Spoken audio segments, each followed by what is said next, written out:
here in the U.S. Uh, Right. which actually that brings us. It's a wonderful transition to our next film, Moscow Does Not Believe in Tears, because Mm, I would say out of all the movies we've seen so far, I think this is very moving.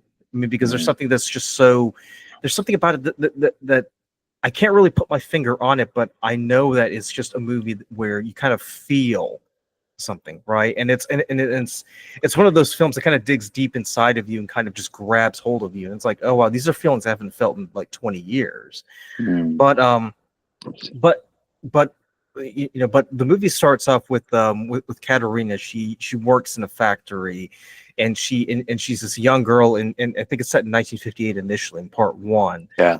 And and she's kind of just she's coming off of this failure to of an exam to get into college, so she just resigns Mm, herself to working in the factory.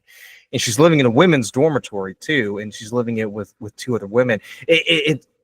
It's funny because it sort of reminds me of The Girls, where Tosia kind mm, of works in this logging camp, and she kind of finds herself living in the community with the other workers who are just trying to who are harboring their own dreams and aspirations. It's kind of like that. yeah. But what makes it different, obviously what makes it different from The Girls, is the fact that we don't really see a happy ending, not immediately, right? It Hmm. kind of it's more of something that kind of unfolds slowly. But what I really love about this movie is the fact that we get to see Katerina kind of kind of experience the full gamut of of being young and trying to become an adult really quickly, and yet she can't really bring herself to kind of be sad, because when she's sad she does it privately, but then Hmm. when she's around other people she's kind of like this like bold, stoic, strong female kind of thing. So Hmm. I want to go ahead and get your take on that, um because the thing about Moscow Does Not Believe in Tears, it kind of drives home the fact that the sort of propagandistic idea that people need to be strong, they can't really show emotion. It's all about putting your best face on in front of the world and just getting on with it, being a productive member of society. You can't have But, feelings, but yet it kind of people kind mm, of do on the side. right, right. And no wonder that's the lead character, right? That Yeah. suffers silently and goes to work, and that's it. I want to kind of start from the beginning, what you were saying, mentioning the living situation, the dormitory, right? Yeah. And you compare it to girls. It's very prevalent to the Soviet culture of those years. There was no such thing as privacy. Yeah, and People, I was going to ask you that too, because I thought initially that was just something we saw in like the provinces, like in like Siberia or something like that. But this is in Moscow. yeah, yeah. Because first of all, most people couldn't afford their own apartments, Hmm. so that's why when they see when her friend Ludmila sees a chance to live in an apartment in a high rise Yeah. for a little bit, she's like, we have to do it. It's like going to an attraction. But yeah, you're absolutely so the lead character Katerina, she's kind of that stereotypical Soviet person, Soviet woman who does her best, and she's very honest, and she could have found somebody to make a couple of calls, and because of the 2 points that she was missing to Hmm. enter the university, she could have found ways. Probably her friend Ludmila, who's more resourceful and ambitious, could have helped her. But she's this stereotype of this honest, hardworking, or work at the factory, the most difficult job she could have found in Moscow. She took for some reason, like thinking back, like she could have worked at the store and made just as much money, like or the bakery. yeah, exactly, right, because Ludmila works at the bakery. Um, yeah, absolutely, and I have to say, Moscow Doesn't Believe in Tears kind of influenced the way I write female characters. Not 100%, but Right. there's certain characteristic that I'm kind of inspired from this film to how I write female characters. And there are three different ones, right? Three Right. different Right. friends with different tempers and personalities. Yeah, and they each go off on their different path. Yeah. So I do want to go back to that. So when you're watching a movie like Doesn't Believe in Tears, and you look at these three female characters, um, would you say that there's one character that you kind of gravitate, more towards, or you have an affinity towards, or do you kind of like pick aspects of each of these characters to kind of create your own, female character? How does that work with you? Yeah, I definitely pick aspects. I would say I gravitate more towards Ludmila, who's Really? provides more comedy, Okay. and she feel maybe because the times are different now, Right. but I think the honesty and the earnest way she approaches life, and she doesn't want to lie. She wants to be honest. Is Katerina obviously is that type, if you want that character. But I think Ludmila for me was someone who always told the truth, and she kind of said, "This is how the world is. Why are we being so naive? And why are you trying so hard? That's not how it works, Yeah. And I have to say, Ludmila's character provides a lot of catchphrases that kind of are still used in everyday Russian language. I don't know how that happened, but a lot of phrases that she says in movies, that kind of the good staples of how Russians speak. But yeah, Ludmila, I think, is one of those characters. I would say combination of Ludmila and Katerina is something. That's the female character that I like to write. Well, that's the thing, because as I was watching the movie, I kind of get the sense that Ludmila was very much in it for herself. Like, she sees Yeah. an opportunity and she takes it. What I thought was funny was how she was telling Katerina how she'll go to the library and just hang out and just like see if she can pick up like a scientist or a doctor of philosophy. Right. And you see the panning shut in the library, and she's just sitting there, and like she looks at the guy next to her, and I'm like, really? Like, okay, like you do you, girl. But Yeah. I just find that very peculiar, because she's someone who really I'll say this. Katerina has aspirations, but she's more down to earth, right? Like, she Yeah. kind of, to your point, she's very hardworking. She believes in kind of doing things, the right way. Hmm. Ludmila, she basically wants to get to the same point as Katerina, but she kind of wants to Win the do it lottery. her own- She wants to yeah, win the lottery. right. She kind of As wants she to jump. says. She wants to jump the queue, basically, Yeah. because she talks about. I think she talks about she wants to like marry someone who's big, like a general or something like that, Yeah, right? yeah. What I also find pretty interesting too, because the whole sequence of events kind of kicks off with Ludmila kind of inviting herself to house sit with Katerina while her aunt and uncle are away, right? Yes. Right. And they decide to host a party, and they invite like all these big wigs to like come and have dinner. I'll tell you, the thing that was funny was like the first night they like deck themselves up, and they obviously, because it's set in the 1950s, so they kind of like have the big hair and everything. Yeah. And they bring, like, I think one of them is like an economist, the other one's like a poet, and the other one is a scientist or something, and you can Yeah. tell these guys are like looking around like, oh, okay, so that's what you do, and they're like very guard and reserved. And they had that dinner Yeah. party, and the poet guy is basically saying, oh, have you ever heard of this guy? And everyone's like, no. It's like, oh, he's a very famous guy, he's up and coming, you can't believe it. How about this guy? Have you ever heard of him? No. Oh, well, he's very famous too, like he's going to be the well-known poet everywhere. And you kind of get the sense like everybody has like these dreams, aspirations, and they feel like they're going to make it, but Mhm. but when it comes to to reality, everyone's like, yeah, like it's not really the case. So Right. so what were your thoughts on the whole apartment situation when Ludmila and Katerina kind of do this sort of two single girls living in this fancy apartment situation? Yeah, that's a very comedic setup, in my opinion. It's a very comedic Yeah. situation where a young, ambitious woman basically creates this big lie, because she tells her, we need to pretend that we're sisters. We need to pretend that this is our apartment, that our parents are somewhere, Mhm. on vacation, and then they basically curate and select this group of men to invite. with the potential of, ultimately marry, right, and have a successful Yeah. life, according to what Ludmila says. And it's I found it really funny that when the men were introducing themselves, they were saying the name and then their job, their position. And I Yeah. honestly have never experienced that living in Soviet Union. So I think that was the way of the writers and directors to present this characters, this man, as that's what they lead with.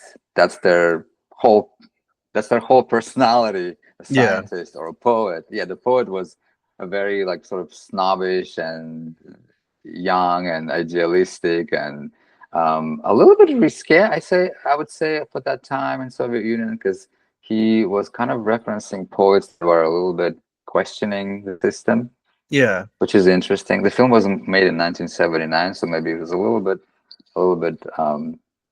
free. They had a little bit more freedom to express this kind of ideas. I think that kind of poet character probably wouldn't pass in the 60s and the 50s, Yeah. and especially with long hair. Well, um, another thing I was gonna ask you too, because as I was watching that scene, that I think it's the Economist guy. He like pulls out a bunch of stuff from his briefcase, like cans of yeah, crab and stuff. yeah, Can you talk about that kind of stuff? Because I always thought there really wasn't much going on in terms of the food, the food scene. But contrary to that, it's everywhere you go, like whether in the countryside or in the city, there's like a lot of food. So it's like how important was food in that film, because it just seems to be everywhere. yeah. It's so ironic because everyone at that time cooked, because restaurant culture was not as big as it is here. Like, oh, let's go out. It just most people couldn't afford it, so they all were forced to be good cooks. So those young women, they could have just cooked something really good. But I Hmm. think that the package, the cans, that there's rarity and exoticism in it, and Okay. not everyone had access to it, which is ironic, right? Because now we all know that, if you want to eat healthier and live longer, you cook Mhm. something. You don't eat something out of the can. Yeah. But he pulls out all of these things out of his briefcase, and it's very Soviet thing that he probably had to um, call someone to get that stuff. It wasn't just like, everywhere available to So buy. what? So what exactly was that? Because I think two of the cans had a crab on it, and then you saw a bunch of Yeah. other things. What were they? Can you? It's probably like fermented fish, like canned fish, like Okay. salted fish that they usually eat with drinks. And do Okay. you remember the scene at the end where he smashes the dry fish against the table when Yes. he Yes. finds him? So the smoked or fermented fish is something that has a strong taste to it, and it's good with beer, but vodka as well. So Yeah. that's what it was. Like it was like sardines, probably from Latvia. The crab, as you said. Yeah. So it's one of those, like, you don't eat that stuff every day, but it was kind of like something you brought to people because they didn't have access to it. I imagine it's a rarity because of where it comes from, right? Yeah.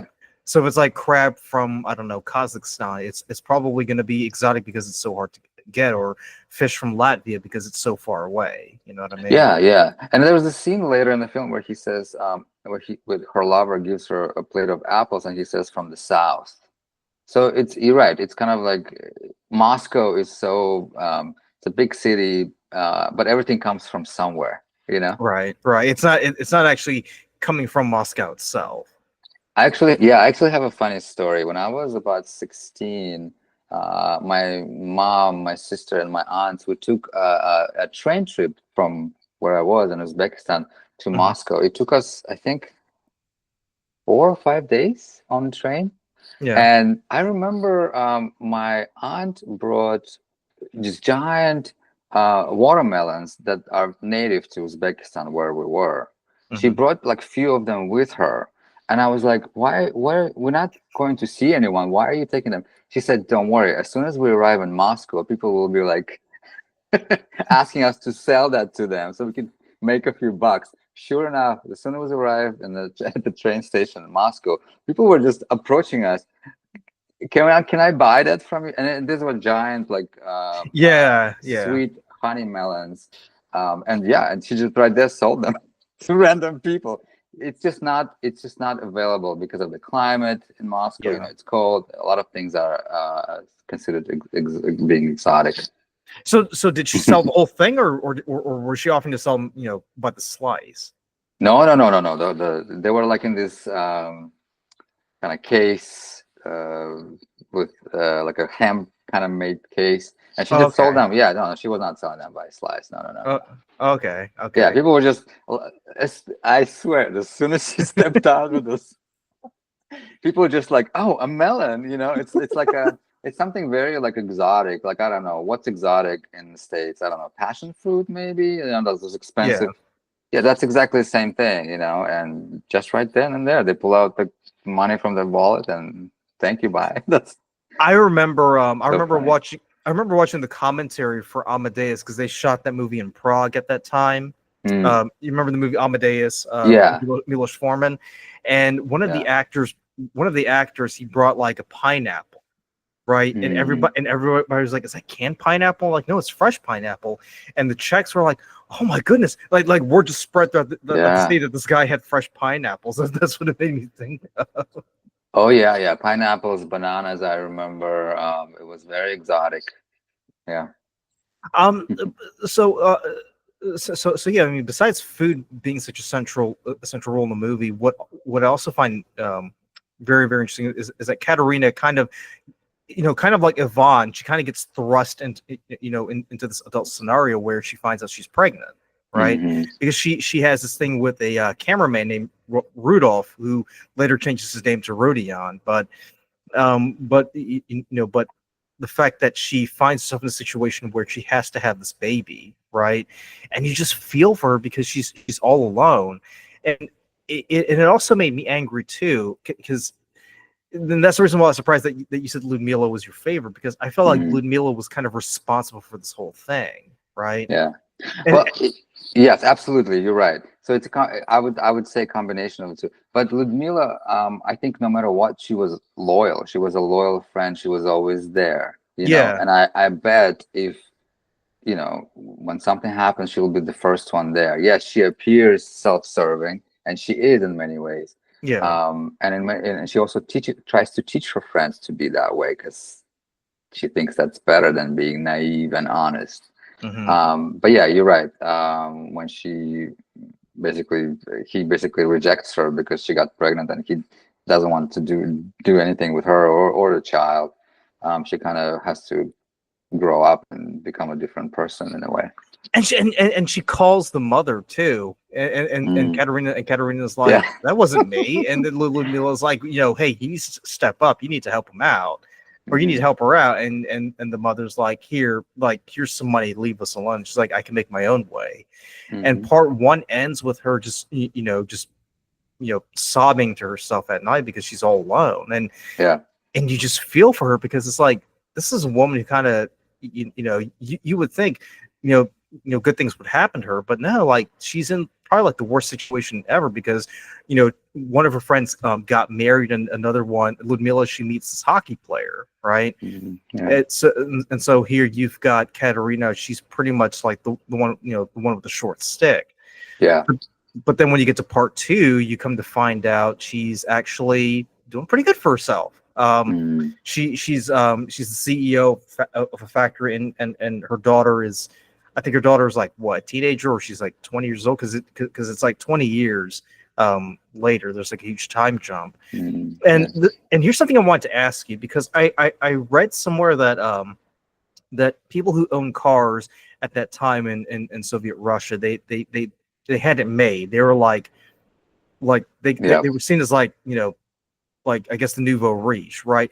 Now it's kind of different here in the U.S. because, like, because even in the 60s and 70s, regardless of your status, everybody had a car, whether you Yeah. were a factory worker or a CEO or a housewife.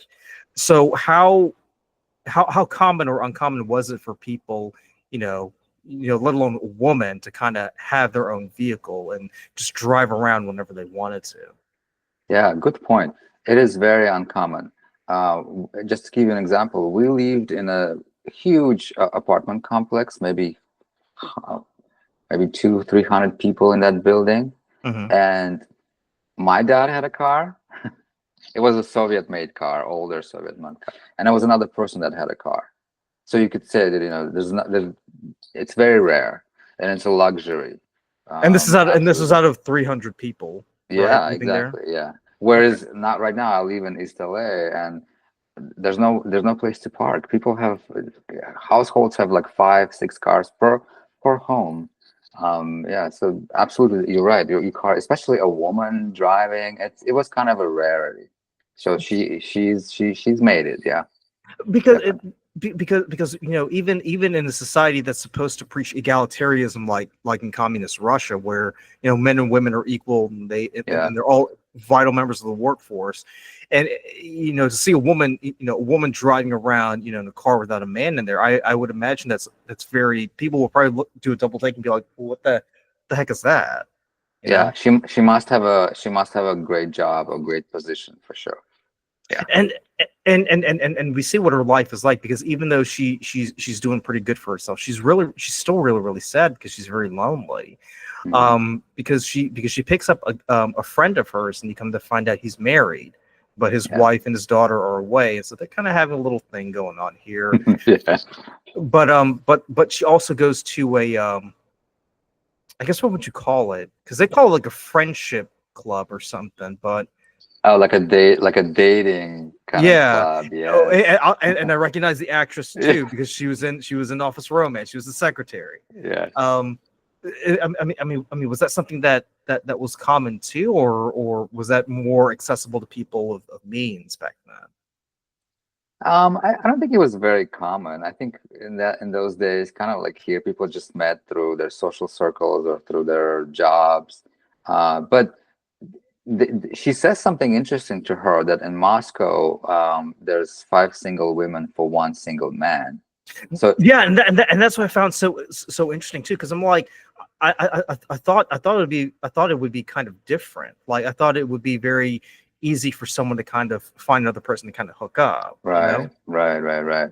But that difference in the numbers it has the effect on how people date, and it affects the success of your finding someone.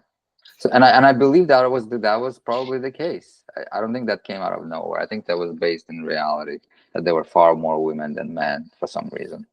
Yeah, and I think it's because I would imagine it's because of what happened in World War II, where Yeah, a lot of men have been killed. So you kind of have that sort of disparate numbers in the sex ratio, where you had yeah. more women than men, because most of the men have been wiped out. So I imagine it's the '70s, so it's like a generation has passed. They're still trying to fix that Catch imbalance. up. Yeah, trying to catch up. You are absolutely right. Yeah.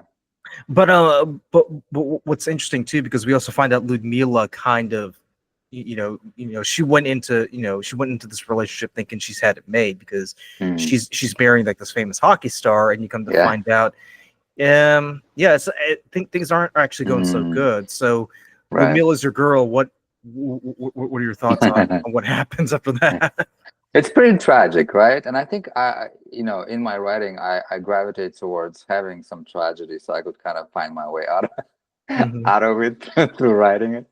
Um, but I like it. I like that it was that she had to suffer and had to learn that perhaps hoping for that shortcut and hoping to win the lottery is not realistic.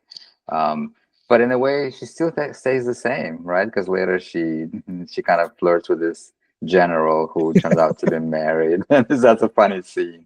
Yeah. Um, yeah, Uh, and what I also find interesting too is the fact that I think, out of all the characters, I think she probably has the least unfulfilling life. You know what I mean? mm, Because at least with Katerina, she has a child, right? So she has someone to Mm, love, and then and then the other friend, she has a loving husband, and she's got 3 teenage boys, yeah. and they're making something out of their life because Katerina, she's like we said, she's doing pretty well. She's got a great, she's got a great job, she's got a car, everything. Ludmila, to your point, I feel like Ludmila, because she kind of tried to, I guess, cheat her way, in the Yeah. system to kind of get to what she wants. She ends up with nothing, right? Yeah. But Right. but what I also find kind of interesting about her, because as much as I feel a bit of dislike for Ludmila, because I feel like she was responsible for what happened to Katerina, at the same time, she still finds the need to put on this brave face, because Yeah. because remember that scene where they're in the country, and she's talking about this, like, the special cream, right? And she Yeah. and she and Katarina's like, well, what's it made from? And she whispers in her ear, and they start laughing. It's like she hasn't lost it at all. She's still that same girl. It's just Yeah. it kind of gets buried deep from all of the sadness that she's had to deal with over the past 20 years. Yeah, definitely. She's gained some wisdom, She probably suffered through her marriage to an alcoholic. She's probably seen some stuff, and she supported him, and that's her. But what I like about her, that she maintained her optimism, and Yeah, she's still lively. She's still curious about the world. Yeah, how does she know that there's a cream that's being made out of whatever whatever she whispers to her? I can only assume. yeah, you exactly, know exactly. so she's to me, she's the most she's the worldly one out of the three. you know she looks at the new things. She's curious about the world. She learns new things. Yes, she failed. Yes, she's suffering. But I just like that she's very lively, and she has that her she has that power of keep going, and she puts on a nice dress. She's still the best dressed out of three of them. I don't know how she does it with less money, but I kind of relate to that. She's very resourceful. She's very childlike, also. Like, I Yeah. would say, out of all of Yeah. them, she still has that child. Because a lot of people say, when you get older, you kind of lose that childlike wonder, that imagination, that innocence. I think with Mm, Ludmila, she kind of retains it, right? yeah. But And that's a very attractive quality to me yeah, personally. And imagine those two, if they were one person, Katerina and Ludmila, how much they would have achieved. Well, having Ludmila's kind of curiosity and resourcefulness and breaking the rules, and imagination, I should say, and right. Katerina's hard work and intelligence. If that was just one person, that would be, hard, someone to reckon with. I mean, she wouldn't be the CEO of a factory, that's for sure. But then you have to wonder, like, would she have a far more happier life, right? Because Mm, because both of these women are living very, very unhappy lives. mhm. um and but for Katerina, I feel like with her, like, she begins to sort of get the fulfillment that she wants when she meets Gosha, right? And they just meet randomly on Mm, a train, and he's yeah. carrying that big Samarov, and he's just like sets it down. And you remember earlier where Katerina says she doesn't like men with dirty shoes, Mm, and like the first thing he does is, like, he just talks about, yeah, I don't. I can tell from your face you don't like my dirty shoes. That's fine. mm, And they sort mm, of get into this conversation. He makes, like, this very astute observation. You must be an unmarried woman, because I can tell by the mm. look. Yeah. What did you think of Gosha? And the way that he's introduced, and the way that he kind of works his way into her life. It's a cute meet, right? It's a nice moment for characters to meet and fall in love on a train with talking about dirty shoes, while we know she hates dirty shoes.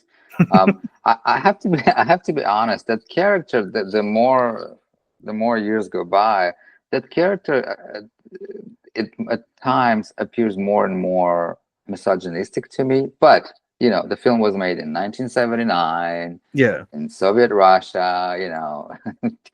They kind of maintained the stereotypes, but just the things that he says early in the first meeting, that how he thinks she's unmarried. Why is that so important? For him to bring up in the first minute of the meeting, and then also later, that he has an issue of her having a better job than him and making more money than him, It kind of breaks them up because of that, in my opinion. I do find it a little problematic, but I'm trying to to look past it and then just kind of remember that the film is made in the 70s and Soviet Union. And but I do like how he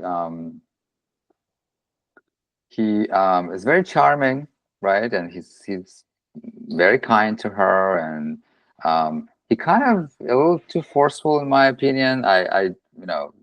Just if I'm looking at it through just strictly through a point of view of an audience member, a little too forceful, a little too invasive. Yeah, and I was going to ask you about that because you remember that one scene. I think it's after he helps Alexandra's boyfriend in that fight, right? Yeah. Where Katerina kind of just tells him, "Hey, this is something that you shouldn't do because you're setting a bad example." He basically says, "I'm the man of the house, and I set the Right. rules here." And I'm sitting there, I'm like, "Isn't this Katerina's place? Like, you're just a guest here, you know?" Right. It's a very old-fashioned concept that but, Well, sorry to interrupt, but yeah, was that a very common attitude back in yeah, the day? Like yeah, men would yeah, just go in and just impose their rule? yeah. It was kind of like given that men are the leader of the household. Um, that's certainly how it was in my house. Although um, my family probably is not the perfect example. But you're right. That was the thing that the men take charge, kind of member of the family, and the woman kind of has to be a little bit more on an obedient side. Never mind that she's a CEO of a giant factory and that she manages what 3,000 people or something like that. Yeah, it's a very big factory, and Yeah. I was gonna say because I remember watching an episode of that '70s show, right? And there was an Mm, episode where the lead character gets a lower score on his SATs than his girlfriend. So he decides to retake the test again, and his plan is to get a much higher score than she does. And when she finds out, he basically says, "I'm the man, and the man is the man, and I just have to do better than you." So yeah. I don't think it's necessarily like an American or Russian thing. It's Right. just more of like this is what it was back then, Yeah. right? Yeah. And see, so here's my thing. What I thought was the reason why they broke up, because you said it was the fact that she made more than him. I thought it was because Rudolph shows up again in her life, and she didn't tell Gosha about Rudolph, and I felt like I thought that might be the reason why he kind of went off the way that he did, because he thought she lied to him about that. Do you think Yeah. that's the case, or do you think it's kind of like a combination? It's a combination that she hid the fact from him, hid the fact that she was the CEO of a giant factory, um, which is surprising because they've been hanging out and he never asked her where she works, and maybe they just didn't bother to show it to us. But I think it was a combination of all these secrets that she never told him. Yeah, yeah. I mean, another thing too is the fact that Rudolph just shows up out of nowhere, and then he's like, "I Yeah. want to see my daughter," and then she kind of like goes off on him too, and I'm like, and as quickly as he shows up, he kind of disappears. And I'm like, what exactly did he want? Did he really want to see his daughter, or did he just want to like screw with her and get revenge on Mm, her? You know what I I mean? know. Yeah, yeah. If I want to be cynical, I would say just because she holds this position now, and maybe he somehow can benefit from this. But if I'm, maybe he grew up. I mean, maybe he did say that he's alone. He doesn't have any friends, has Yeah, no family, and this is his chance of kind of having a family, having a daughter.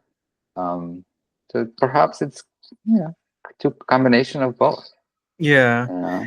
But I love. I will say this: I did enjoy the way that the movie ended, because the husband goes to find Ghosh after he runs off, and they have this sort of drinking thing. Because Yeah. remember when the women, they walk in, he's like in his undershirt, and he's like, "Oh, go away, we're working something out." Right. And then when Gosha comes back, well, first of all, he's wearing he's wearing a suit and tie, which is kind of strange, Right. because I could never imagine him in a suit and tie. But he sits down and he starts eating, and Katerina just tells him, "You're the one I've been looking for all my life." So Mm, as much as you want to say Gosha might be a bit he might be a bit too much for some people. I kind of feel like at the same time she's kind of the person who compliments him the best. You know what I mean? Yeah, and he probably is the best kind of guy for her, because Mhm. she kind of controls everything in her life. Maybe she needs a partner that's more take charge, um, in the rest of the life.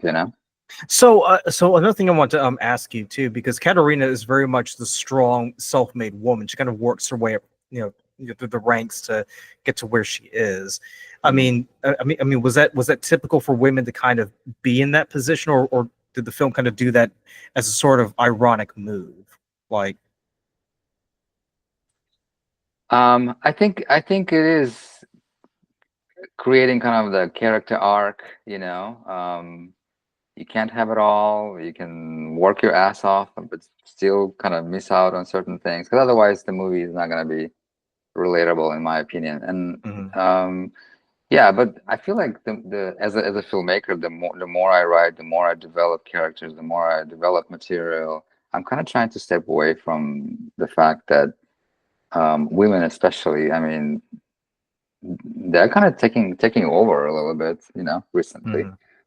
So it's more believable now if in this film where she's in that position, she has a daughter, she has a great job, and she enjoys her job, and maybe she doesn't date married men, because that's beneath her. Yeah, Um, but she's also not kind of jumping into the arms of this guy who just showed up 2 days ago either.